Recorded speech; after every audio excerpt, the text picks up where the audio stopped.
Today I would like to teach you how to crochet the diagonal chevron.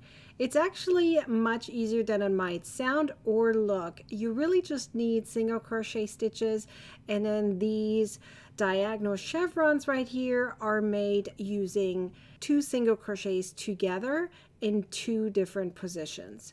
So let's get started. For this tutorial, I'm going to use 2 of 1s and Lion Brand's Color Theory yarn, which is a number 4 yarn in 100% acrylic. They have many different colors. I hope you check it out. There will be a link down below in the description.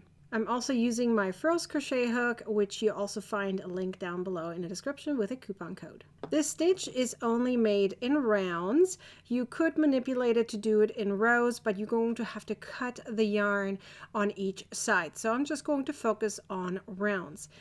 You will need a multiple of 3 and then turn it into a circle, which is what I'm doing right now. Once you're done, you're going to crochet single crochet stitches in each stitch all the way around. That is your foundation. Once you've finished your foundation round, we will now continue to the next round. I prefer doing this specific stitch in continuous rounds, so don't do any slip stitches. It's going to make your result much cleaner. The repeat of this stitch starts with 1 single crochet in the first stitch and 1 single crochet in the next stitch. In order to crochet the diagonal chevron, you're going to insert your hook twice for a single crochet together. The first space is going to be right here. That is the same space you inserted your hook into to make the very first single crochet of this repeat. There's 2 single crochets. Right here is the first one. The second space is the next following stitch, but 1 row below. So look at this next stitch right here. There's a single crochet right there.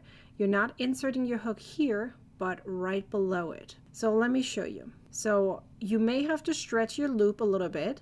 You're going to insert your hook into the space where you inserted your hook for the first single crochet, and then pull up a loop, and then insert it into the space 1 row below of the next stitch. Yarn over and pull through. You now have 3 loops on your hook. Yarn over and pull through all 3. Now you're going to repeat that. So 1 single crochet, 1 single crochet, and now insert into the space where the first single crochet was, and into the space that is 1 row below the next stitch. Yarn over and pull through all. Make sure you skip that 1 stitch right behind here that you just used.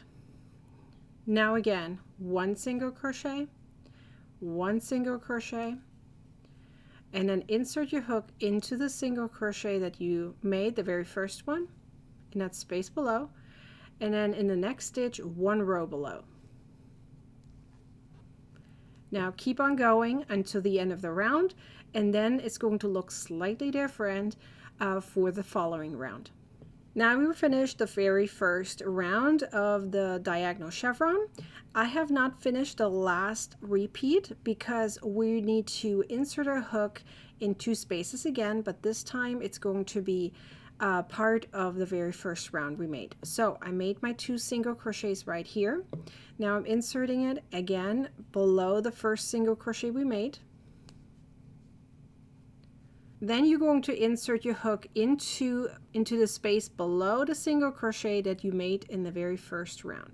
So that means you're going to look at the next diagonal chevron repeat, and wherever you made your very first single crochet, right below it is where you're going to insert your hook, yarn over and pull through. Now yarn over and pull through all 3. So now you're going to continue on. You're going to crochet your single crochet and another single crochet, and you're going to insert it below the first single crochet you made and into the area below the single crochet that was made in the previous round of the next chevron, diagonal chevron repeat. And then yarn over, pull through. So you're going to keep on going with this repeat until it looks like this.